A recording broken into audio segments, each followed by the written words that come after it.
Hello, and welcome to the Project Good podcast. I'm your host, Annmarie Hylton. Project Good is a social impact podcast interviewing experts and advocates about the pressing problems that we face globally and hearing how they suggest we move forward in the future. The Project Good podcast is brought to you by Project Good Work. The goal of this podcast is to inspire people and organizations to develop a mindset that can move others to positive action regarding the complex social issues facing people and the planet. For December, we're focused on identity, and we're looking at globalization and cultural appropriation. We live in a world where music, fashion, food, and ideas travel across continents in seconds.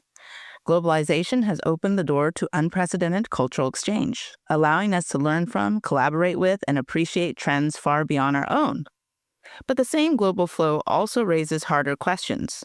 What happens when elements of a marginalized culture are adopted without understanding or respect? When sacred symbols become global trends, or when the communities who created these traditions don't benefit from the popularity they generate. In this episode, we explore the tension between cultural connection and cultural exploitation. We'll look at how power imbalances shape who gets celebrated, who gets copied, and who gets erased in a globalized world. And we'll ask, how can we navigate cultural exchange in a way that's ethical, informed, and truly appreciative? Let's get into the interview.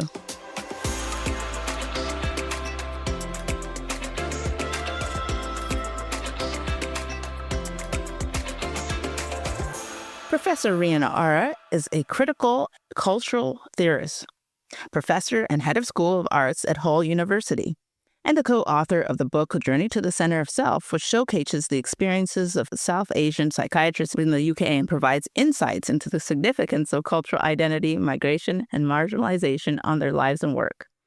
Professor Arya initially studied art history at the University of Leicester, which was followed by an MA in theology at the University of Leeds and a PhD at the University of Glasgow on the expression and experience of the sacred in the death of God culture, resulting in her 2012 monograph, Francis Bacon, Painting in a Godless World, which was longlisted for the W.M. Berger Art History Prize. Her research areas include objection and discuss, theology of visual art, the sociology of the sacred, and visual religious studies. Welcome, Professor Rina Arya.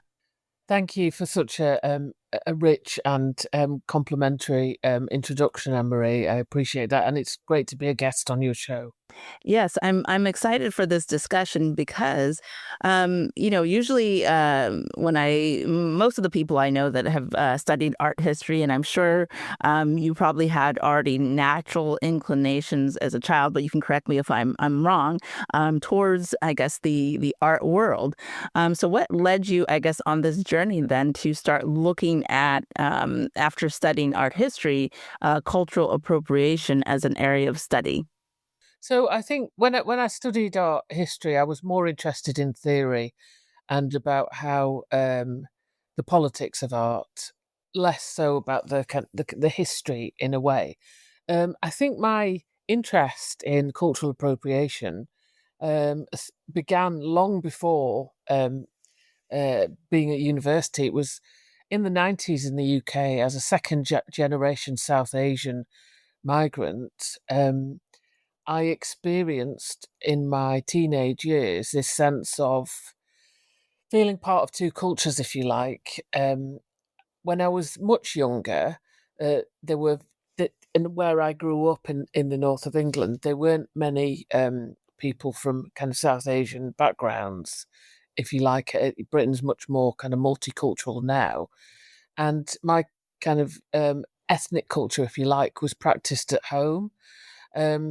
In the 90s, people started to take much more interest in ethnic minority cultures like South Asian culture or Indian culture. And that's the point when I started to think about what it was like to have my ethnic culture, which I usually practiced at home or amongst select groups of people, what it was like. So what it was like to now have it in the public domain in mainstream society, where people who weren't from the same ethnic background started to take an interest.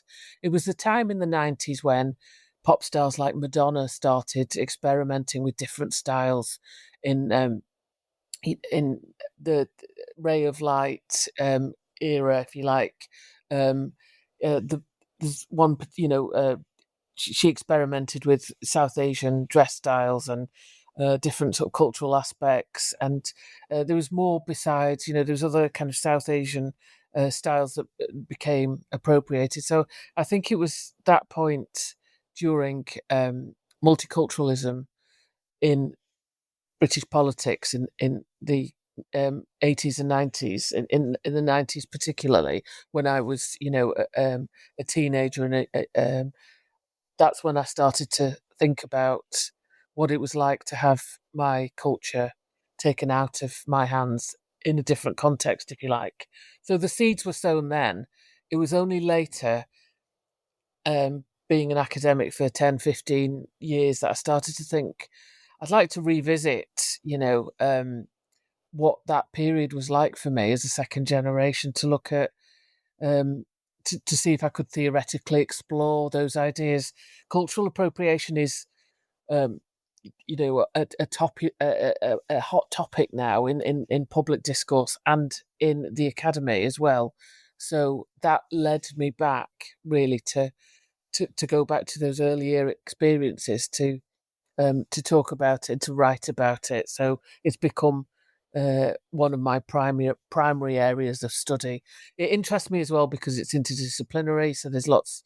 It involves looking at kind of visual culture and material culture, but also issues about kind of sociology and um, identity politics. So it's of great interest, and that's how it came about. To answer your question, it was born out of kind of individual interest, really, personal history. Now that's I remember the '90s and seeing Madonna. I remember all those videos.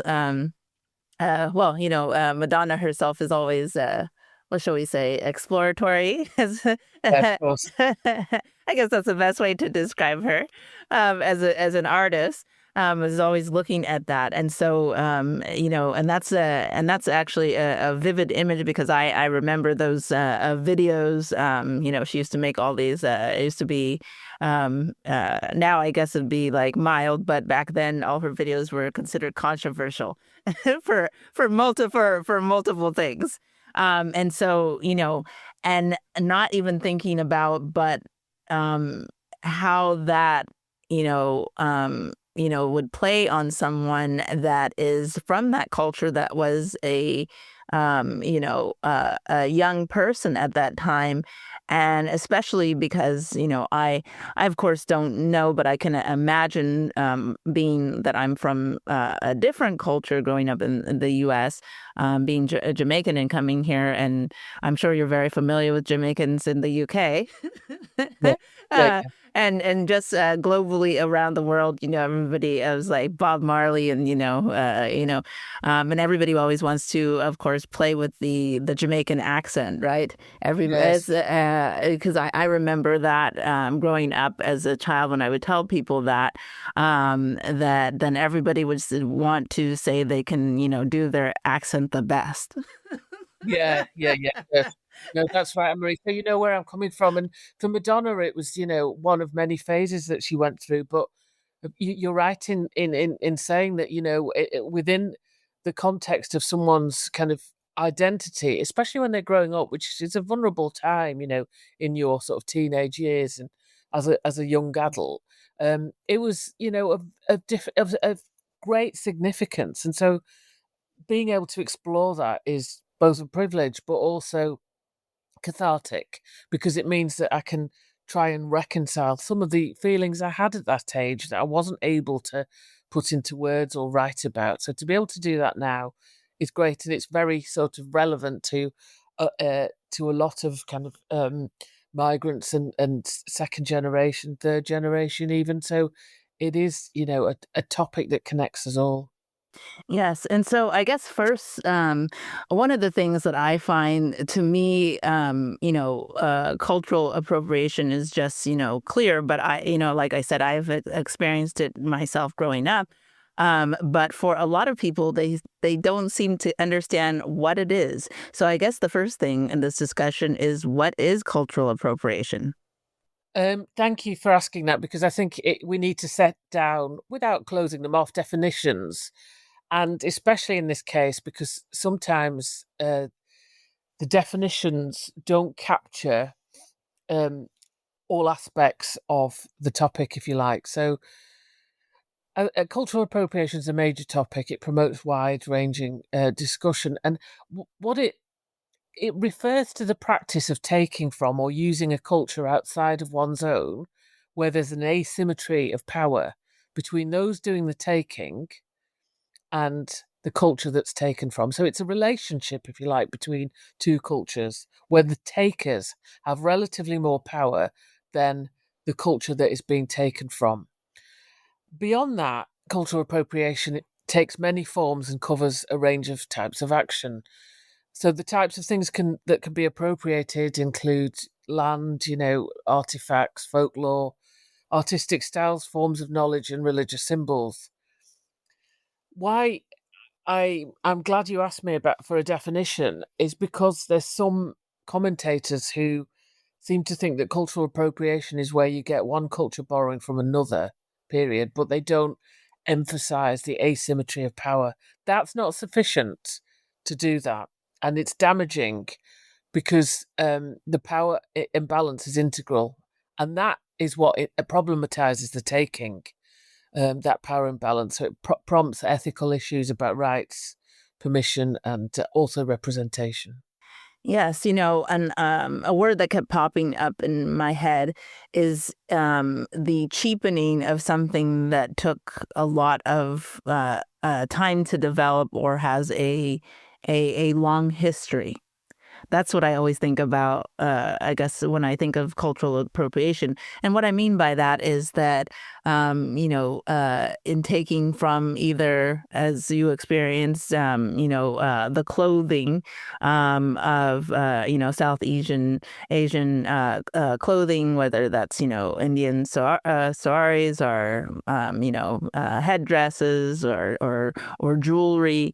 And, in my case, talking about an accent, a language, and people not understanding why these things are the way they are, and just the simplification of it, that, anybody can do it, no big deal. So that's what I mean by the cheapening, and I think that's the thing that most people do not understand. And that's the part where I would say um the I guess I'll just use an easier word. The pain comes into play for people. Yeah, absolutely, and it is pain. It is pain, and like you said, it's a long history of struggling and oppression. So as symbols like a hairstyle like dreadlocks, for example, or a sari or a bindi. Yes, they are aesthetic symbols to people from within those cultures, but they're also much more. And you use the word cheapening, and that's right. I think in the wrong hands and often outside of the culture, when they're not contextualized, they can take on different meanings that often distort the meanings that a symbol would have within that kind of insider context, if you like. So it can be incredibly damaging, and it's a loss of power.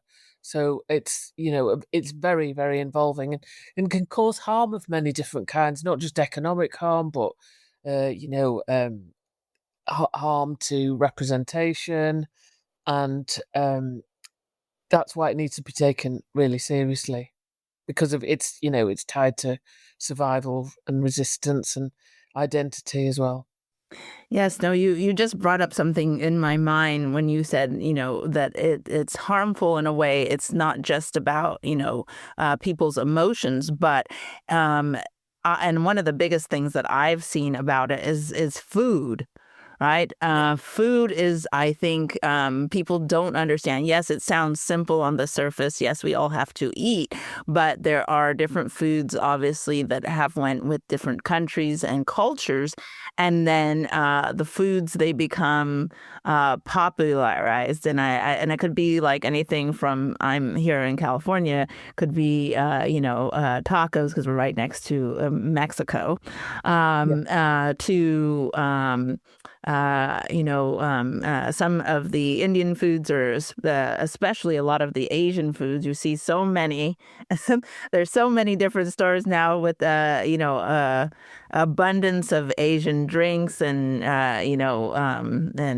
different snacks, or even some of the like items that you could buy in Asia now are just like popular everyday things. So taking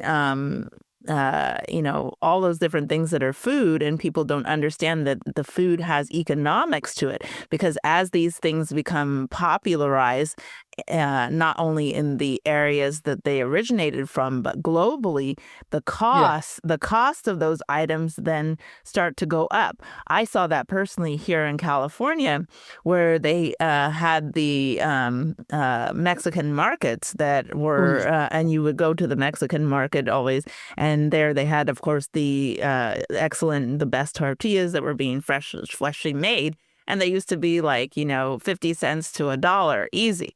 And then, Yeah. you go back like 1 year later, now it's $5. Yeah. Of course. And Yeah. Yeah. Definitely. yeah, and what happens is then the people that are part of those cultures get to a point that they can't even afford their own food, that there was their Yeah. culture. Yeah, yeah, definitely. I mean, I think about the pizza and where that started off, in Naples, and what it was. It was a kind of simple flatbread with herbs, and now when we think of the globalized sort of notion of pizza, it's very, very different and far removed from its origins. Which, I mean, cultures and cultural symbols evolve, and we can't.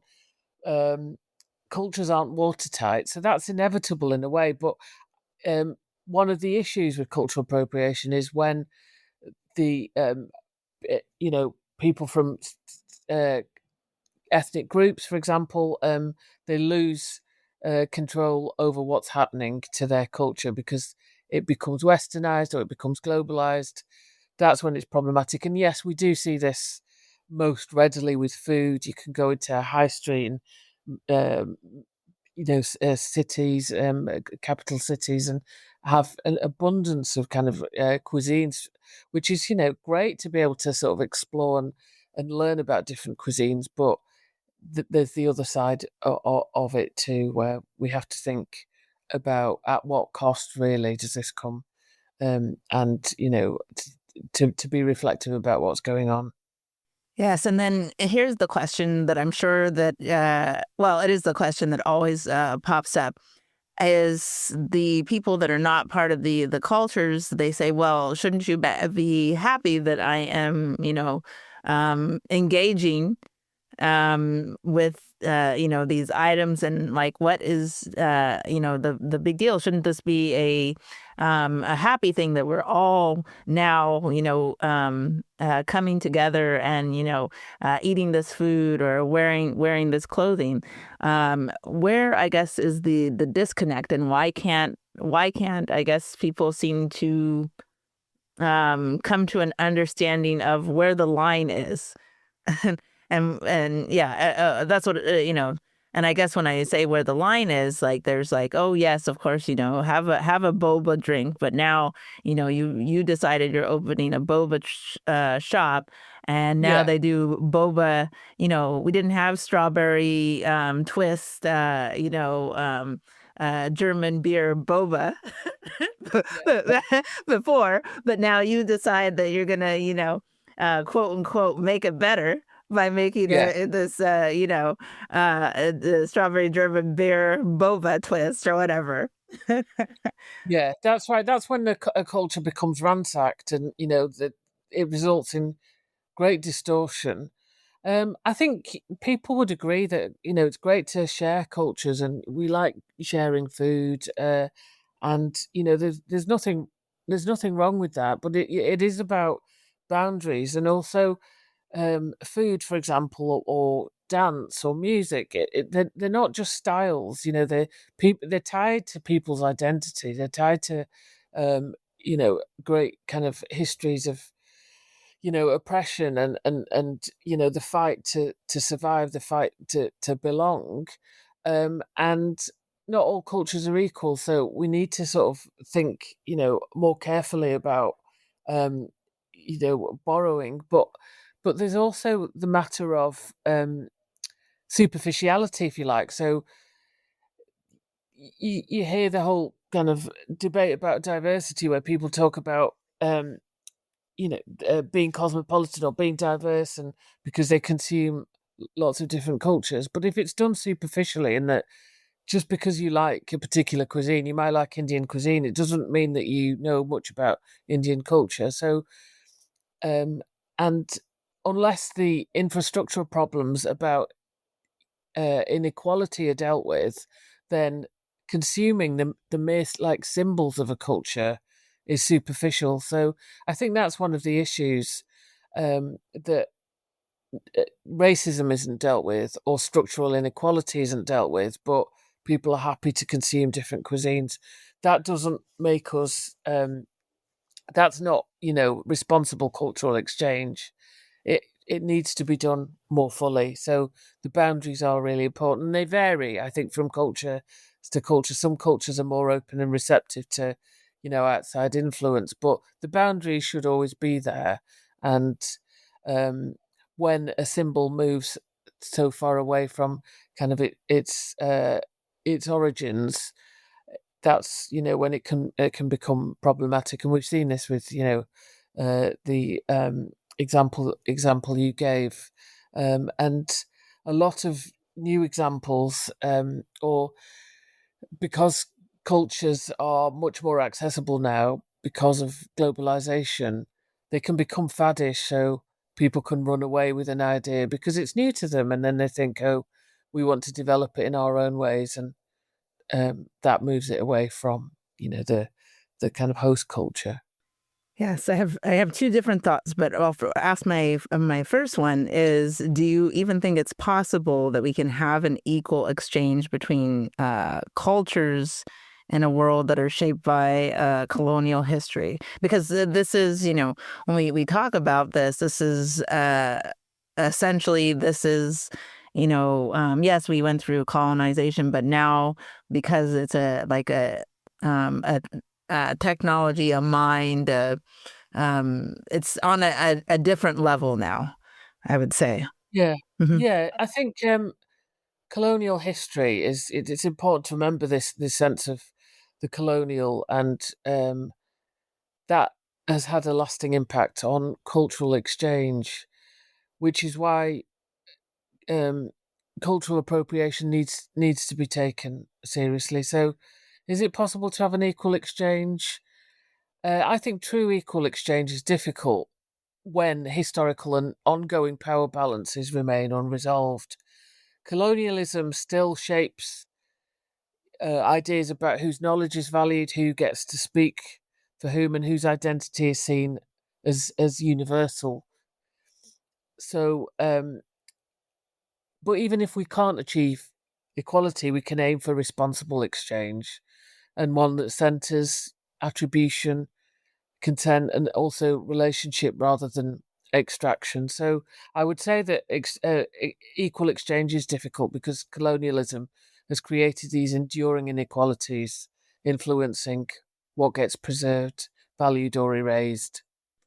So I guess what to give people for an example, because I feel like a vivid example has to be given because, and I'm sure you've encountered this too, is like explaining people to people doesn't seem to always work. Like when you're in the situation, or they are shut down and they don't want to see what is happening in the moment.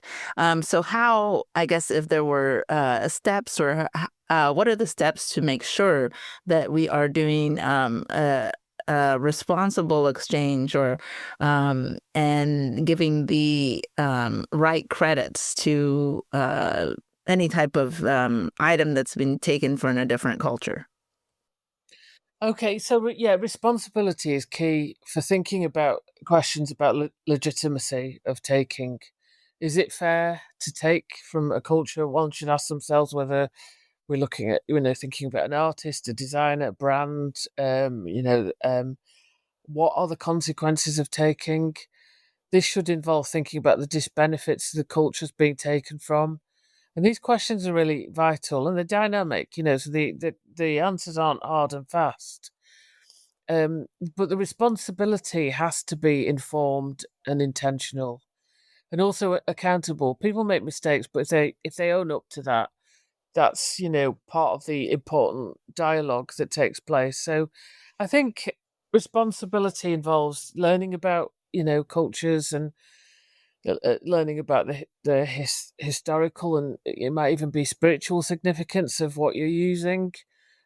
Consultation with communities is often advised when possible. Now that can be difficult because what's difficult about that is who represents a community and who should be the spokesperson for the community, because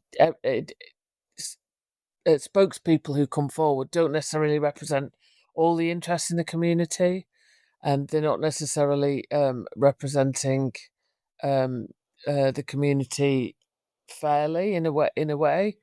Um, so so that does need to be taken into consideration. But consultation is important.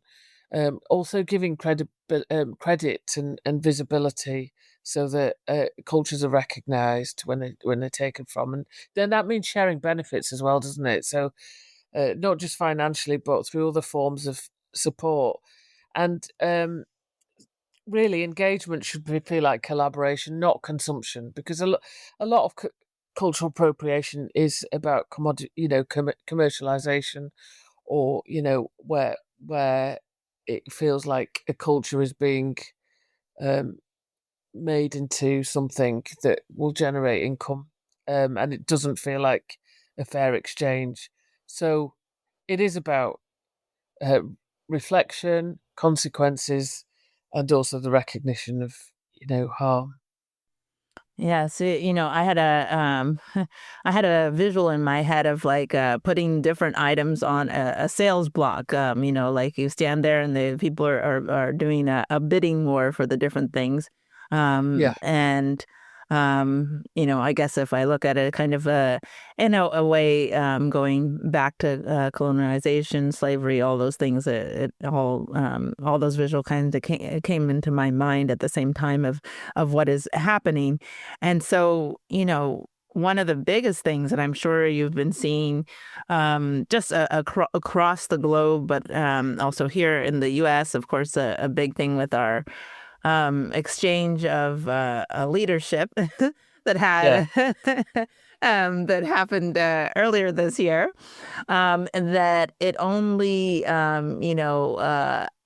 emphasized even more of what has, I guess, always been there, but now it is front and center.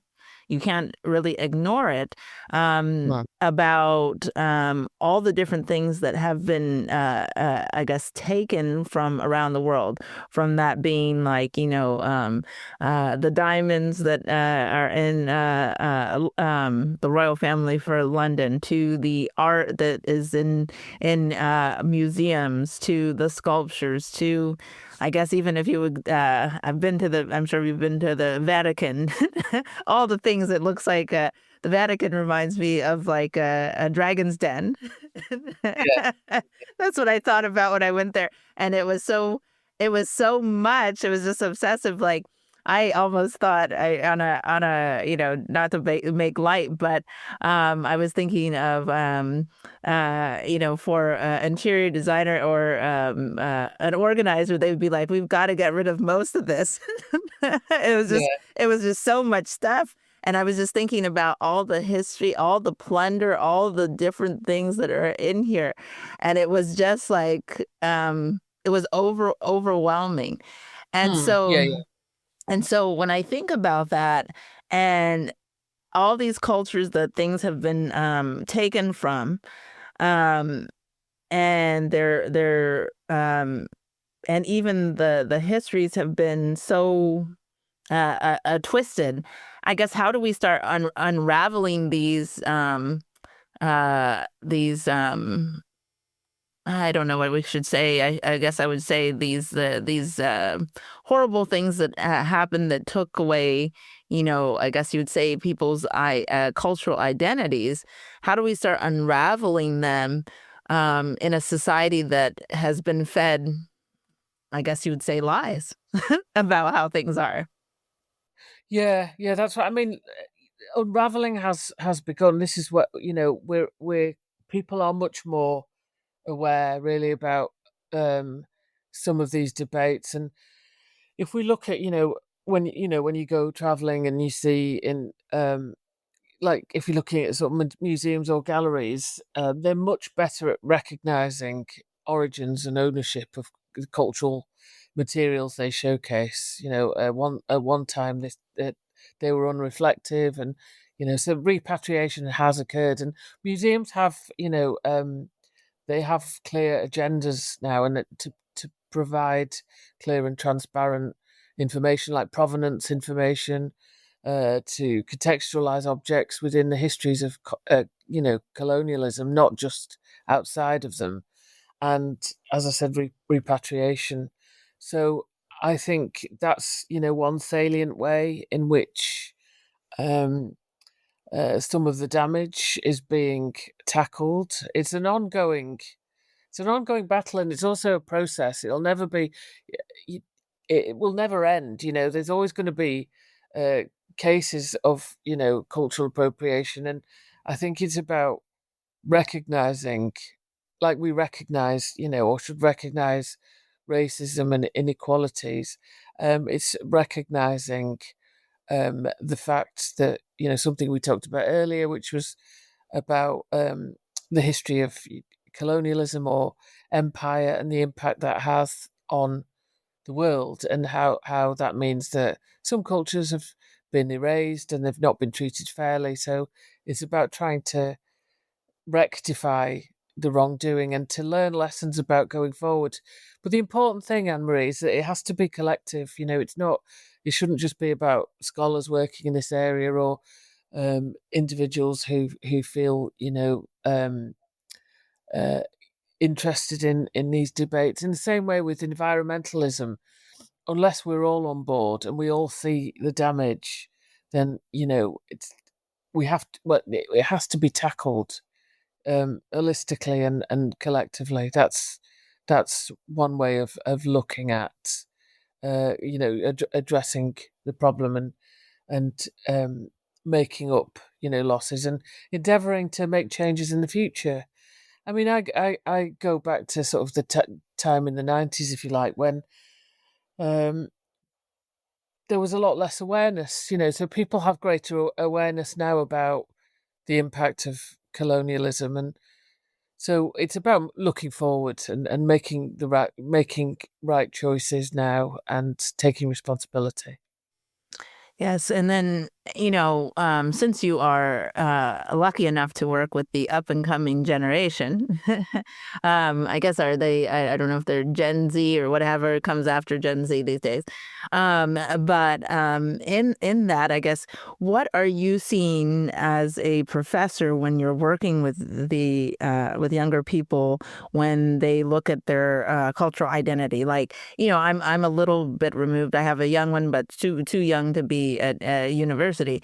But what I've been seeing, I guess, or hearing is that, like, for young people, I guess it's just a mix of how they see the world. Like, half of them are like, "I give up. We're going down anyways,"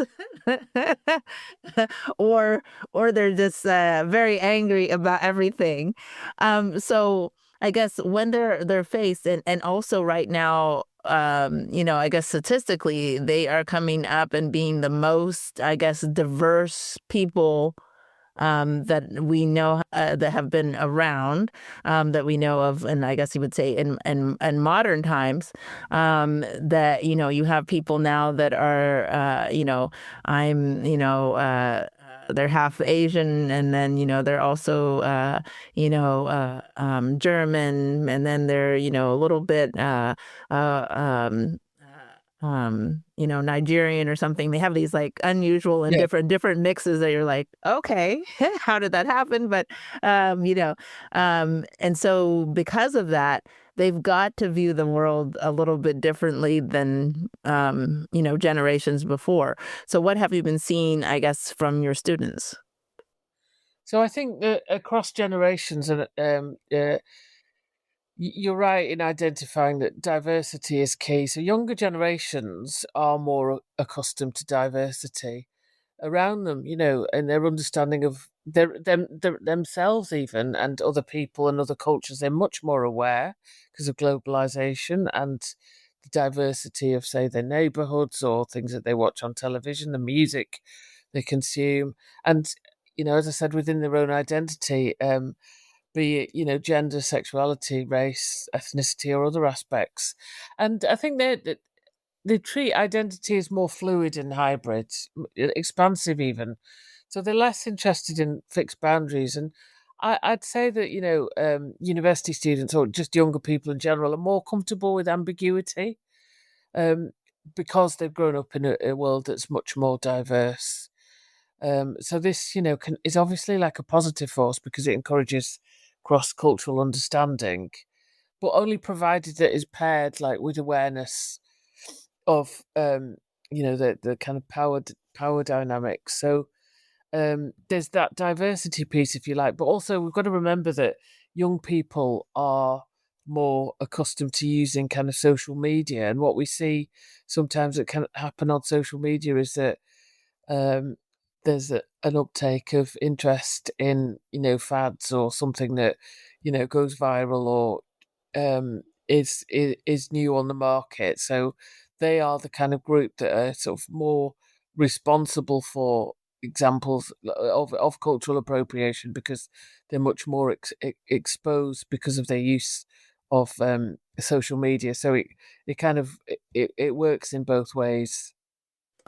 Yes, and I was, and because, just thinking about young people and not, there are young people, of course, thinking deeply, but they're, there's this need of obviously finding out who they are, belonging, a whole bunch of things that happen as you're, going from adolescence to adulthood. And so in that, I guess it's I guess a good thing, of course, that they have this understanding of diversity that is different than past generations. But also with that, um, does it become, or I guess should we even be concerned? Do some of the things become diluted? And what I mean by that is like, because they are diverse, they're like, I'm going to take a little bit of this and a little bit of that. For instance, like, just because I'm here in California, like I'm going to make it Spanglish, which is a mix of Yeah. English and a mix of Spanish. And I just, this word may or may not exist, but it sounds all right to me. Right? Yeah. Or because they're young, they're like, and it's cool. Yeah. That thing is quite big, isn't? Yeah, yeah. So I think young people, because of their experimentalism, because they're more interested, they're exploring their identities. They can often, be insulated and not kind of reflect really on what this might mean in a kind of wider sense, really. So if they're thinking about it in relation to themselves. So yeah, and that's social media has turned cultural trends into global kind of movements, almost like overnight, um and so it's about kind of maintaining that balance and not kind of oversimplifying complex issues, and maybe that's where young people need to be guided more about what they can or shouldn't be wearing to festivals, because we hear that, and Coachella's used as an example, Hmm. which is where we see an array of festival goers wearing Native American headdresses and bindis and, having their hands, tattooed with tribal markings or henna. And, they want to enjoy themselves. They want to kind of mix with other people. But it's, that they're more exposed to these kind of different cultures and different aspects, but they have to sort of really. I think it comes down to education. So they've been educated in different ways. I think at school level, education is more diverse, but it's about dialogue. I think that will change things across generations, and it's always about dialogue. And it shouldn't be about closing things down and saying, "Oh, you can't wear this or you can't do that," because that doesn't really explain why it's wrong, or it doesn't explain the harm it's been doing. So um, that needs to be really promoted as a way of tackling some of the issues we've been talking about. Yes, another, this is kind of a little aside that just popped up in my head, but I was thinking through the history of colonialism, people coming to America, people as they were growing up in these cultures being told, what they knew was the incorrect way and they should go for more of a Western way. And so all of that was really drilled into people's heads. And then now, do you think that we've come to a point in society, I guess, that people are, instead of, I would say, in the past, they were working to hide their culture and assimilate, Yeah, that now people are finding that either one, this is my theory, either that they realize it's exhausting to try to squish yourself into a box, or they realize, okay, that wasn't working anyways, and when now I look back, actually the other way would have served me better. I guess what have you been seeing, like, with people who are not necessarily young, or just, or but maybe the parents of these students? so I think when I was growing up, as I said, it wasn't really multicultural, and it was, the area I grew up in was quite monolithically white. So there was this fear about being seen to, well, just feeling vulnerable, for being different. But I think with young people and mixed societies now, they're more aware of other cultures, even if they might not be accepting of that. There is much more awareness of cultural styles, and because of that, I think younger people are taking more pride in their own cultures. In So it's different for first generations, because I think first generation migrants often were focused on the practicalities of settling into a culture, and so feeling like they had to suppress aspects of their ethnic culture in order to fit in, because their kind of primary goals were about, existential questions about sort of getting jobs, providing for their children, and future generations. Young people now can enjoy their cultures more, and celebrate their their cultures more openly, because of diversity, and so so that's, kind of different in a way. And I think as well, um, there is more of a kind of pick and mix sense of culture as well, where they'll take, aspects of their own style and combine it with something else, because their cultural influences are much more disparate as well. So I think that's how we see that those aspects of, hybridity, or culture being much more heterogeneous. It's not just one thing. It's that ongoing sort of fluidity.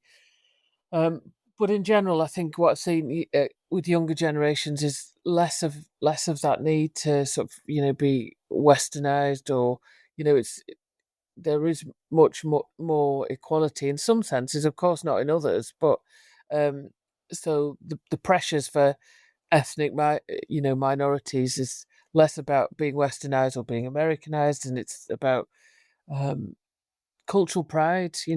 So young people are often very interested in their own cultures, and they're able to explore these more readily than, say, the older generations.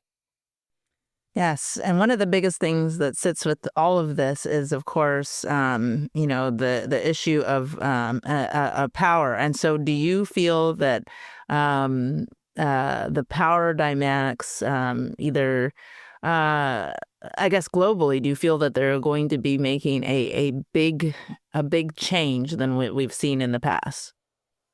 So the power dynamics have shifted, as you were talking about, kind of the politics in the States, for example, or even in the UK. I think we're we're at there's lots of contradictions. So on the one hand, there's more awareness of diversity. On the other hand, there's a return to the far right. So it's difficult to predict what's going to happen in the future.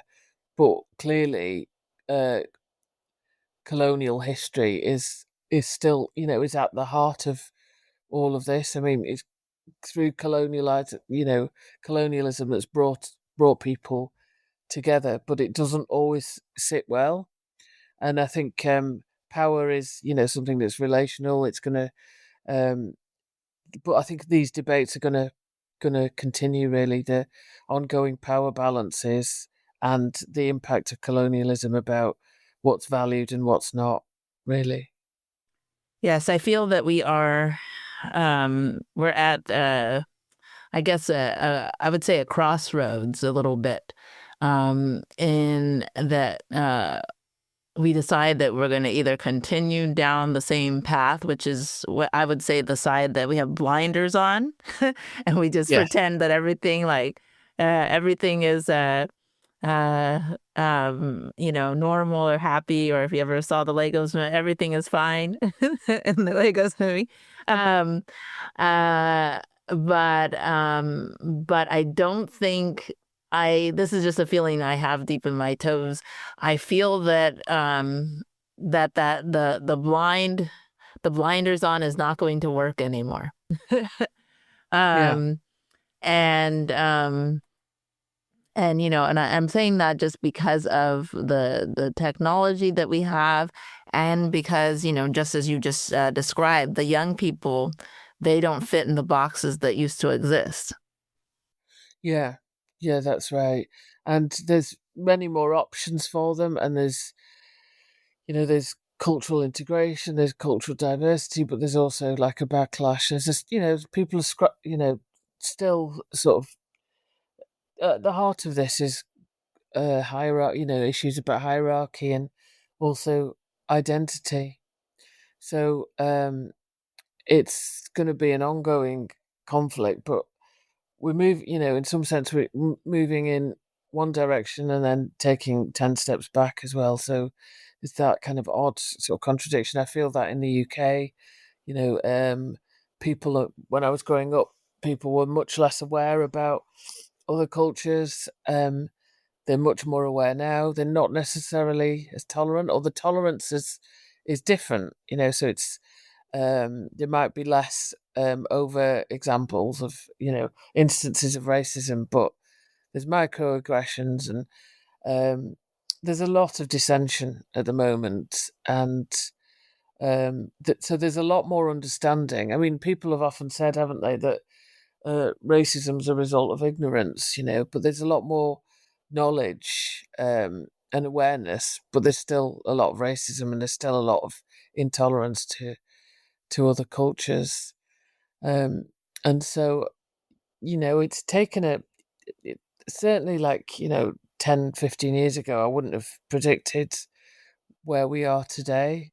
It does feel like um, there's very different, strands at work. And so it will be sort of interesting to see how things play out really um, in politics and expressions of sort of national identity and those kind of questions. Yes, I would say if I had to dub the time, I would say this is the futuristic 1960s. Yeah. Because that's what it feels like, and people are pulling in directions. But now I would say it's a little bit scarier, as you were saying that, we used to think it was ignorance, but now with the touch of your finger, you can know a Yeah. whole lot of stuff. Mm. So then now we have to just think that it is. Unfortunately, maybe power and just choices. I guess that if I would have to say it's definitely a need for, or maybe it is just completely power in a way, or fight, because we also have this, like, in the back of our heads, doomsday theory coming, because of the planet and where it is, like, from climate and, politics and wars. So yes, I guess it is very much like the 1960s wars and politics and everything like that. I think people with migration, I mean, say in the UK context, people forget why South Asians came to the UK, or why people from other parts of the globe, whether Africa or elsewhere, and there's the rhetoric about migrants taking jobs, but they forget that um, what that time was about, and how migrants were invited to kind of um, to build the UK, and to sort of to take part in that endeavor. And so that there's a blame game about, in different countries we have too many migrants, why are migrants here? There's not enough understanding about the history of why people, you know um, are scattered around the globe the way they have been, and the consequences of colonialism. The consequences of certain empires conquering the world, and then looking at where we are now. Really, so it's that long history. It's not enough to just take a snapshot of what's going on now. We have to look back, and we have to sort of take responsibility. And it's problematic if our leaders can't take responsibility, or they don't view it that way. Um, but I think this is why cultural appropriation is such an interesting debate, because it really takes us to the center of these issues. It's not just about stuff, is it? It's about identity, and that's really at the heart of all of this. Yes, and yes, indeed. I guess I want to talk a little bit about your book before we close. So you have a upcoming book, that will be coming out, I guess, in, is it 2026?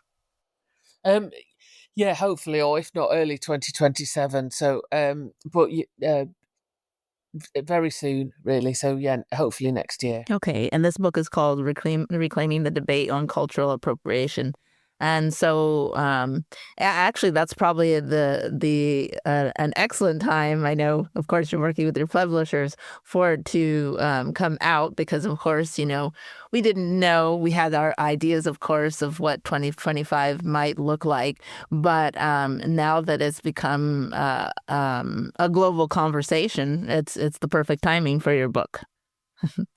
Yes, yes, indeed. And this book as well is takes me back to the early days. So it's like the lived experience of what it felt like to have aspects of my culture taken, and what my reflections on it now. So it's um, coming full cycle, if you like. It's not just me looking at the subject from an academic point of view, but it's within my personal history. And that is, so it brings lots of different aspects together, because it's not just of academic interest to me, it's also part of my heritage.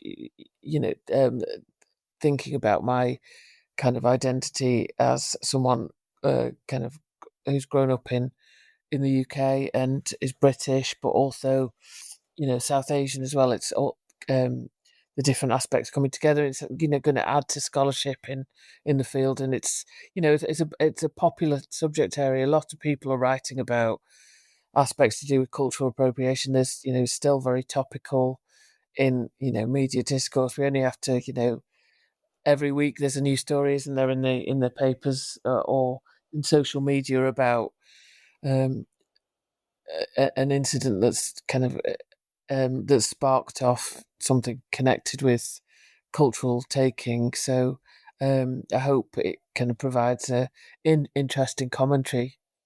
Yes, I'm sure. Like I believe that it's probably going to be a hot topic, and maybe even can do a serious a book tour for it next year, the following year, because I believe we're going to face a lot of questions in this area. Yeah, absolutely. No, and I'd love to do that. So and to promote this really important uh, you, uh, d- conversation really about cultural appropriation, and it's been really great to address much of that with you today. Yes, and then my last question for you before we close.